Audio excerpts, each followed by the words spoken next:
Stayed with us, it will stay with us also. అంత అద్భుతమైన సినిమాని ఇచ్చారు. కంగ్రాచులేషన్స్. అండ్ మీ మాటలు వినాలని కోరుకుంటున్నాం. Hello, hi.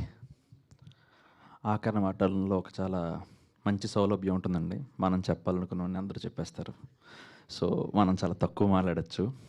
ధీరజ్ గారు ఇందాకలు అక్కడ కింద కూర్చొని మీరు మీ జర్నీ చెప్పాలి, అందరికీ తెలియాలి అని చెప్తుంటే, జర్నీ చెప్పాలా అని చెప్పి కొంచెం ఆలోచిస్తున్నాను అనమాట, అసలు ఏం జర్నీ అని. దానికన్నా ముందు ఈ జర్నీ ఇవన్నీ కన్నా ముందు ఫస్ట్ ఆఫ్ ఆల్ ధీరజ్ గారు చాలా చాలా థ్యాంక్స్.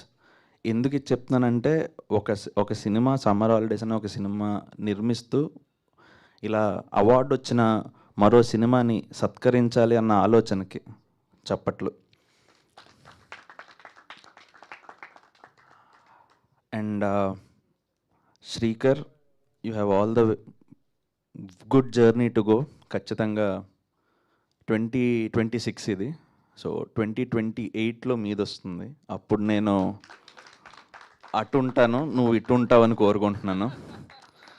ఓకే. అండ్ ఎందుకంటే 72 ఏళ్ల చరిత్రలో మొత్తం బాలల చిత్రం కింద 2 సినిమాలు అయ్యాయి తెలుగువి. బాలరామాయణం ఎన్టీఆర్ గారిది, గుణశేఖర్ గారిది, తర్వాత మాది. గర్వంగా చెప్పుకుంటానండి. ఖచ్చితంగా నేను గర్వపడుతున్నాను ఆ విషయంలో. సో ఆ గర్వానికి కారణమైన ఒక చిన్న జర్నీ అండి. అంటే జర్నీ కూడా కాదు, నా జర్నీ అని కాదు, కానీ ఈ ఫంక్షన్ ఒక ప్రొడ్యూసర్ చేస్తున్నారు అండ్ ఆ సినిమా మరో ప్రొడ్యూసర్ తీశారు. సో దానికోసమే చెప్తాను నేను. 35 ఒక పెళ్ళైన జంట. పెళ్ళి అయిన జంట అంటే రొమాన్స్ ఉండదేమో, కమర్షియల్ ఎలిమెంట్ కాదండి. సరే, కథ చెప్పండి. వాళ్ళకి 2 పిల్లలు ఉంటారండి. పెళ్ళి అవ్వడమే కాదు, 2 పిల్లలు కూడా ఉంటారు. అస్సలు కమర్షియల్ కాదండి అసలు ఇది. సార్ అంటే సర్లేండి, ముందుకు వెళ్దాం. అంటే ఇప్పుడు ఆ నలుగురు కలిసి ఒక ప్రయాణం చేస్తారా అండి? వాళ్ళందరూ కలిసి ఒకరితో ఒకరు కొట్టుకుంటూ చివరికి కలుస్తారు, అంతే కదా సార్ కదా? అంటే అదే ఐడియా కాదండి. వాళ్ళ నలుగురు మధ్య మంచి బాండింగ్ ఉంటుంది, వాళ్ళందరూ కలిసే ఉంటారండి. వాళ్ళ మధ్య పెద్దగా గొడవలు ఏమి ఉండవండి. అప్పుడు కాన్ఫ్లిక్ట్ ఏంటండి కథలో? ఇంకా వాళ్ళందరూ ఆనందంగా ఉంటే మేమెందుకు చూడాలి సినిమా? అస్సలు కమర్షియల్ కాదండి. నాకు తెలిసి ఆ నాన్న శాడిస్ట్ కదండి ఆ సినిమాలో. అమ్మని కొడుతూ ఉంటాడు, లేకపోతే వాళ్ళని ఏడిపిస్తూ ఉంటాడు. అది కదండి, అదైనా ఉండాలండి, లేకపోతే చాలా కష్టం అండి. లేదండి, వాళ్ళ నాన్న చాలా మంచోడండి. ప్రసాద్ అందరిని అర్థం చేసుకుంటాడు. సార్ నాకు అర్థం కావట్లేదండి, అసలు మీరు కథ చెప్దాం అనుకుంటున్నారా, లేకపోతే ఇది రేలంగమాయి సినిమా రేలంగమాయి లాగా ఇంట్లో అందరూ అలా ఉంటారు సార్? అంటే కాన్ఫ్లిక్ట్ స్కూల్లో ఉంటుందండి. అక్కడ ఒక టీచర్ ఉంటాడు, చాణక్య అని, మ్యాథ్స్ చెప్తూ ఉంటాడు. సార్ ఎడ్యుకేషన్ బ్యాక్గ్రౌండ్లోనా సార్? అస్సలు కమర్షియల్ కాదండి. ఎడ్యుకేషన్ బ్యాక్గ్రౌండ్లోనా అంటే సార్, ఇప్పుడు చాలా కష్టం అండి అది. అసలు స్కూల్కి వెళ్ళడమే పిల్లలకి చాలా ఇబ్బంది అండి. మీరు స్కూల్లో సినిమా చెప్తున్నారు, దాన్ని థియేటర్లో చూడమంటే ఎవరు వస్తారండి? అస్సలు కమర్షియల్ కాదండి. అలా కాదు సార్, ఒకసారి కథ విందామండి, పూర్తిగా వినండి అంటే వినేవారండి చాలామంది. చాలామంది ఉన్నారండి. చాలా బాగుంది సార్, మాకు ఉద్వేగం అయింది, మాకు కన్నీళ్ళు వచ్చాయి, బాధపడ్డాము, అంతా బాగానే ఉంది సార్. కానీ ఈ టెంప్లెట్లో వచ్చిన ఒక రిఫరెన్స్ సినిమా చెప్పండి తెలుగులో ఆడింది గత 5 ఏళ్లలో 6 ఏళ్లలో ఒకటి చెప్పండి సార్. అంటే మాకు కూడా కాన్ఫిడెన్స్, వాళ్ళు అడగడంలో అసలు తప్పు లేదండి.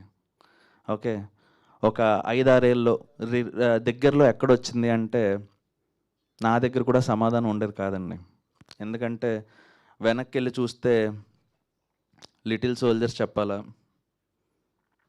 ఇంకా వెనక్కి వెళ్ళి చూస్తే ఏది చూడాలో కూడా తెలీదు.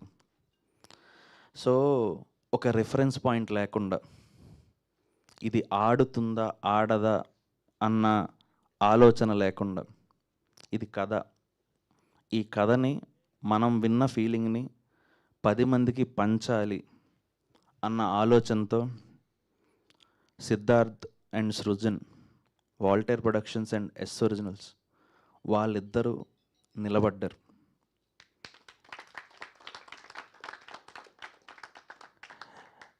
నేను ఎందుకు ఈ మాట చెప్తున్నానంటే, వాళ్ళిద్దరూ నిలబడకపోయి ఉంటే అక్కడ బెస్ట్ చైల్డ్ ఆర్టిస్ట్గా వాడు తీసుకునేవాడు కాదు, వాడి వయసు పెరిగిపోయేది. అండ్ నేను ఇంకా తిరుగుతూ ఉండేవాడిని, ఇంకా గెడ్డం నెరిసేది, అంతకన్నా పెద్దగా మార్పే ఉండదు. కానీ వాళ్ళ నమ్మకానికి హోప్ఫుల్లీ ఐ డెలివర్డ్. అది చాలా చాలా చాలా చాలా పెద్ద బాధ్యత అండి. ఎందుకంటే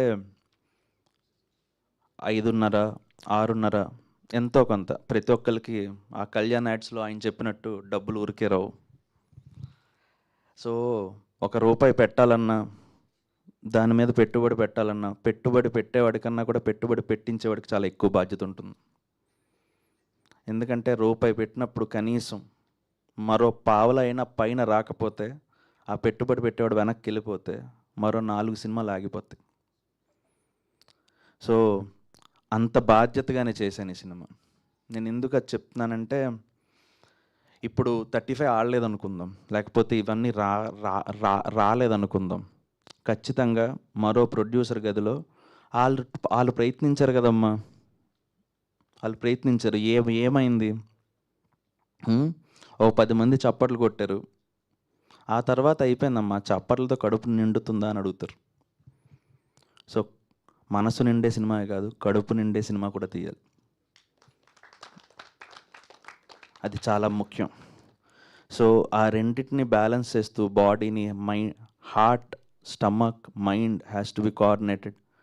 సో అవన్నీ చేసుకుంటూ పెట్టిన రూపాయికి వాళ్ళు నష్టపోకుండా చూసుకుంటూ ఇక్కడ దాకా చేరినందుకు, ఇక్కడ దాకా మమ్మల్ని చేర్చినందుకు భారత ప్రభుత్వానికి, ఈ అవార్డులు ప్రకటించిన జ్యూరీకి సవినయంగా నమస్కరిస్తూ సెలవు తీసుకుంటున్నాను. థ్యాంక్ యూ నందకిషోర్ గారు. మరోసారి congratulations to the entire team. Thank you. And ఇప్పుడు ధీరజ్ మొగిలినేని గారు టీంని సత్కరిస్తారు. ముందుగా ప్రియదర్శి గారికి బొకేస్ ప్లీజ్.